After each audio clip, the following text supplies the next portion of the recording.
BLA2 நாம விழிப்போடு இருக்க வேணும்.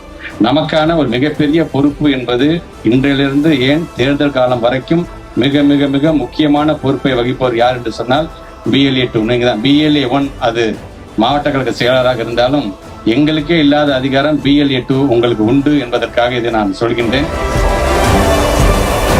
நம்முடைய தலைவர் அவர்கள், நம்முடைய மாண்பு முதலமைச்சர் அவர்கள் ஒட்டுமொத்தமாக திருச்சி மாவட்டத்திற்கு நம்முடைய கழகத்தினுடைய முதன்மை செயலாளரோடு சேர்ந்து ஏறத்தாழ எந்த மாவட்டத்துக்கும் இல்லாத சிறப்பு 26,000 கோடிக்கு மேல பல்வேறு நலத்திட்டங்களை செய்த ஒரே மாவட்டமாக நம்முடைய மாவட்டம் இருக்கின்றது.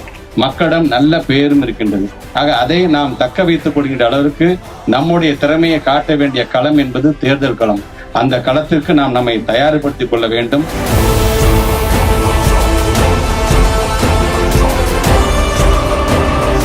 ஓரணியில் தமிழ்நாடு என்கின்ற விதத்தில் அதிகப்படியான உறுப்பினர்களை சேர்த்த மாவட்டமாக நம்முடைய திருச்சி தெற்கு மாவட்டம் விளங்கிட வேண்டும் என்று சொன்னால் நம்முடைய கழகத்தினுடைய முதன்மை செயலாளர் நமக்கு என்ன அறிவுரை தருகிறாரோ அந்த அறிவுரை ஏற்று நாம் சிறப்பாக பணியாற்றிட வேண்டும். இந்த 41 சட்டமன்ற தொகுதிகள் எங்கள் பார்வைக்கு இருக்கிறது.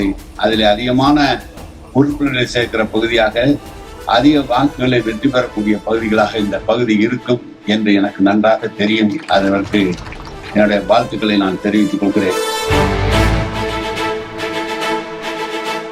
சிறப்பான ஒரு வெற்றியை நமது திருச்சி மாவட்டம் தொடர்ந்து எப்படி கடந்த காலத்தில் 9 சட்டமன்ற தொகுதியிலும் வெற்றி பெற்றோமோ அதே வெற்றியை மீண்டும் பெறுவதில் நமக்கு சந்தேகம் இல்லை. வந்திருக்கிற BLA2 உறுப்பினர்கள், ஒன்றிய கழக செயலாளர்கள், நகர செயலாளர்கள், பேரூர் கழக செயலாளர்கள், அணியினுடைய செயலாளர்கள், அனைத்து அணியினுடைய செயலாளர்கள் அனைவரும் இணைவோம், ஒன்றுபடுவோம், மீண்டும் தலைவர் அவர்களை முதலமைச்சராக உறுதி எடுப்போம்.